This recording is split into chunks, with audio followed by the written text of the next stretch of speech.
It's Auntie. It's looking a little dark. You know why? I'm in my bedroom. The lighting is not perfect, but you know what? I just finished a. There you go, sliding out. Come on, work with me. I just finished a wonderful lesson with my Joshua Boo, and I said, I haven't read a story for you recently, and this is the time I'm going to come and read it now. Oh, yes, I am. Oh, yes, I am. Oh, yes, I am. And I lost the page. We already had the story, but I'm going to read for you. Hold on. How are you doing? I also said, I'm here in my African clothes and I'm going to come and show off that on you as well. So, yeah. It's not something they wear only at this time for like Black History Month, African awareness, and so on. But nevertheless, I really said this is the time I'm going to come and I'm going to read for you now. So that's what Auntie is doing. Let me just find back the story. I trust myself. This book is called Inspiring Stories for Amazing Words. Amazing Girls. Green fog. I didn't even realize. Okay. Color. Like the cover there. Yeah. See, they have these kind of things, relaxing. Coloring for little ones and coloring for the not so little ones. So that's the theme. Okay, I trust myself. That was the theme. But the actual story is called A Bad Day. Auntie knows all about that. What about you? Anna sat nervously in her seat. She glanced at the door. Soon, Mr. Smith would come into the classroom and begin the English lesson. Hectically, she drew a sunflower in her sketchbook. Anna always drew when she felt anxious. The process helped to distract her. Today, that didn't work out. Her stress was too great. A special shout out to Azaria with the art. Yeah, he's very proud of you, and he loves your art so much. Yeah, gotta get more of my little people into art. Anna sat next to her friend Lydia. The two met in kindergarten and became good friends. Now they went to the same class and were seat neighbors. I'm going to give special shout outs all through the story and share different things. A special shout out to Laura. Laura today was sharing with someone. They were asking me about my recent experience that just concluded, where we were at that special place together. And I shared with them one of the main highlights for me going to that special place. Although I learned a lot and it was stressful at times, but I just give thanks how we were able to connect. Right. Special shout out to you, Laura Bubble. Anna said to Lydia, today we'll get our grades from last week's test.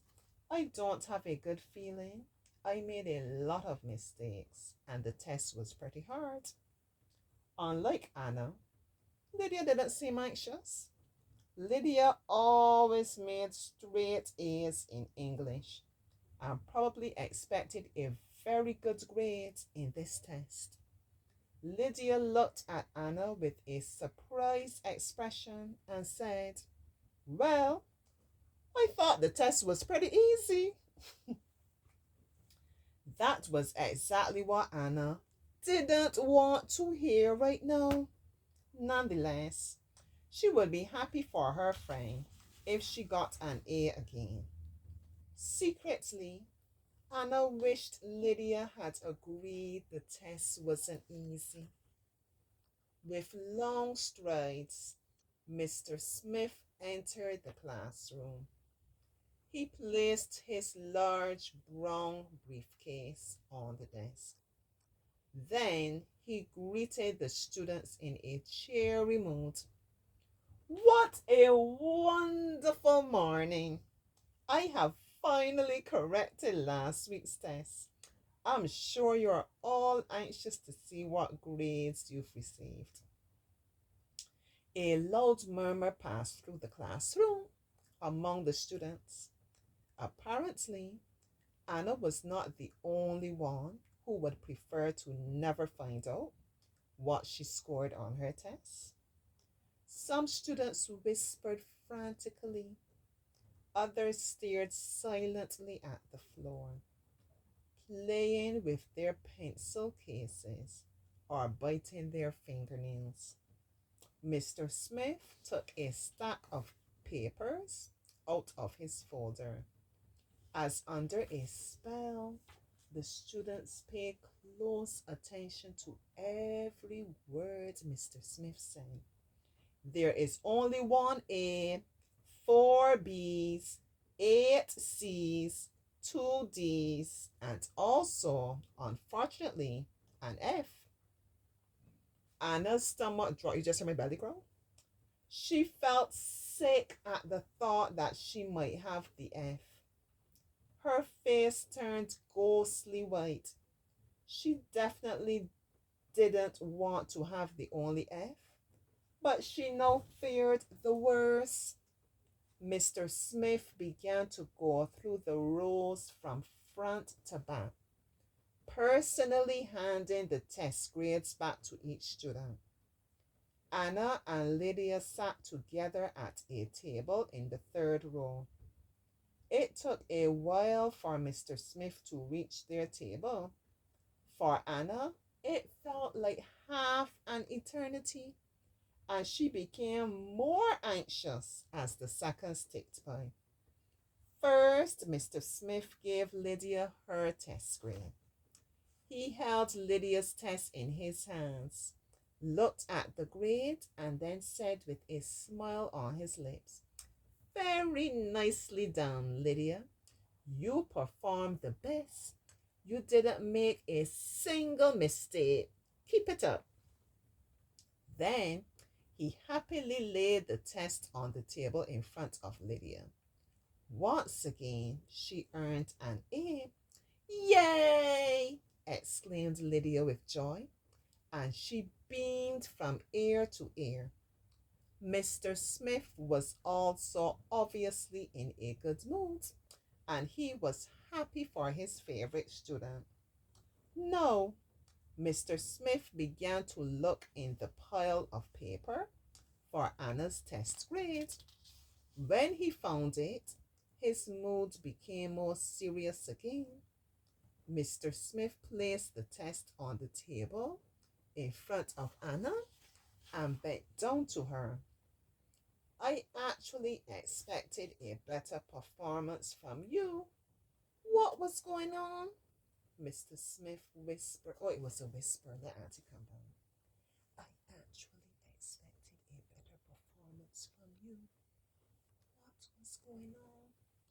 Mr. Smith whispered in Anna's ear so that the other students couldn't hear him. I appreciate that, Mr. Smith. Anna now looked at the red F on her test and swallowed. I I I don't know exactly what happened. It was another whisper. Here we go again. I I don't know exactly what happened. Anna whispered back softly. "Well, then, I guess you had a bad day. It can happen to anyone. I'm sure you will do better next time," Mr. Smith quietly said. Then he stood upright again and went to the next student. Anna looked at her test as if it were a venomous spider. Almost every sentence had a mistake marked by Mr. Smith. She started to tear up. She didn't want to cry in front of her classmates. So she held back her tears and tried not to let any emotion show. She had never felt so sad in her entire life. Fortunately, class was over soon. Anna couldn't wait to finally be alone in her room. On the way home, Anna thought about what she should tell her parents. Anna was ashamed. She had made the worst grade. That's why she didn't want to mention the test. She quickly realized that wouldn't be a solution either. After all, mom and dad will find out eventually. Maybe at the parent teacher conference on Friday, or at the latest when she received her report card for the school year. Anna arrived home discouraged. Dad was still at work until 2 p.m., but mom was already home and had made lunch for the family. Hello, Anna. I'm glad you're here. I cooked us spaghetti. We'll have applesauce for dessert. Let's eat right away while it's still warm. Dad's going to be a little late coming home from work today, Mom said warmly, and gave Anna a kiss on the forehead. Although Anna had little appetite, she sat down at the table with her mother. It didn't take long for Mom to notice Anna's sadness. She knew her daughter too well and knew something was wrong. What's the matter, sweetie? Why are you so quiet today? She asked. Anna just shrugged her shoulders and remained silent. You know you can tell me anything that's on your mind, right? I'm your mother, after all. Did anything bad happen at school? Mom asked, stroking Anna's cheek lovingly. Finally, Anna gathered her words and answered with tears in her eyes. Yes, I got an F on my test. I don't know how that could have happened. I studied enough, but it was just too hard for me. Tears now began to stream down Anna's cheeks. Mom hugged her tightly to comfort her. After Anna calmed down, Mom began to say, although you probably see it quite differently right now, I don't think a bad grade is the end of the world, and it's nothing to be ashamed of. You did your best, and that's what really counts. I once got an F in school and was very sad, but failures are also part of life. Everything can't always go perfectly, even if we want it to. You will certainly have the opportunity to improve your overall grade.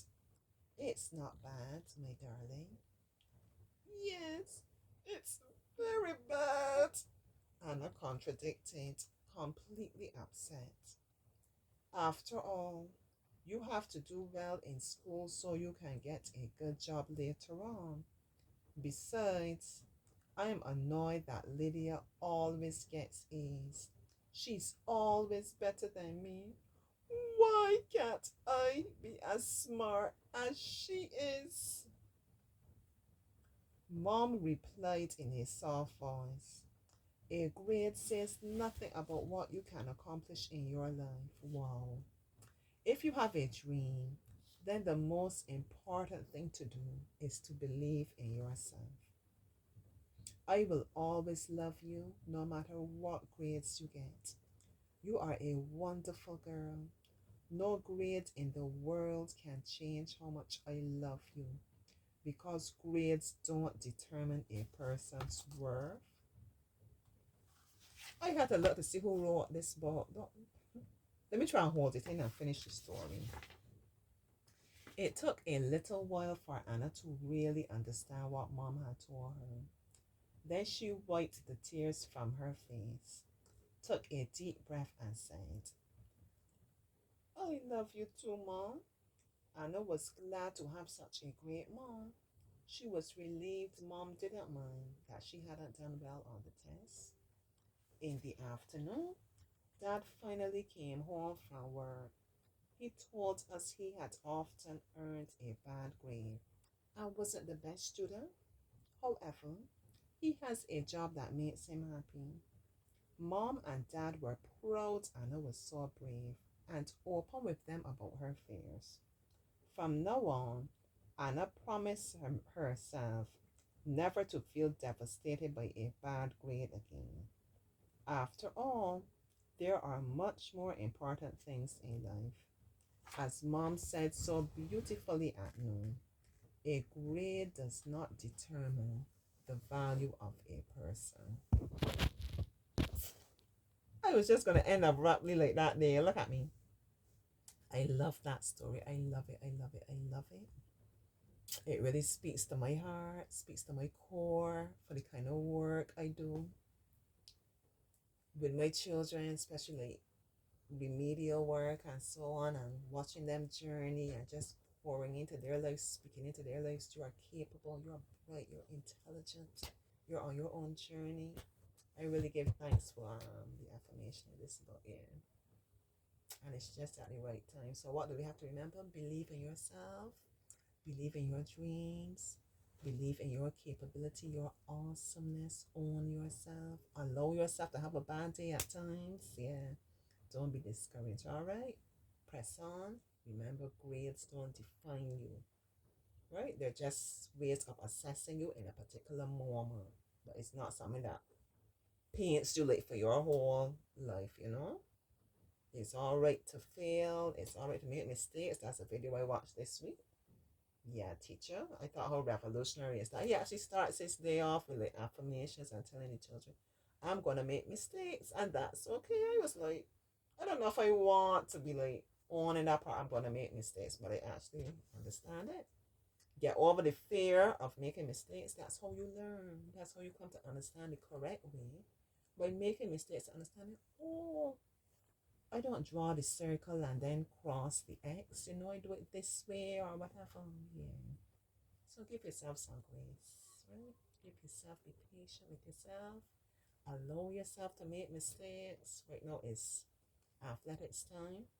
That was something I heard a commentator saying while watching Knapsack. That's our local like primary school sports here.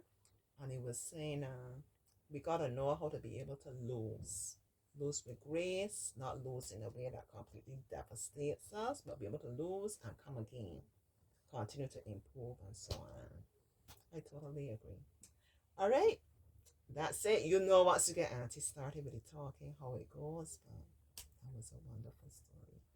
Wishing you a wonderful weekend. I don't know. I don't share these videos immediately, so perhaps when I share it might not be weekend time, but whatever it is, wishing wonderful things for you all the time, alright? Be good, be patient, be you, be confident, be determined, be encouraged, all the goodness and the positive things in life. Bye bye.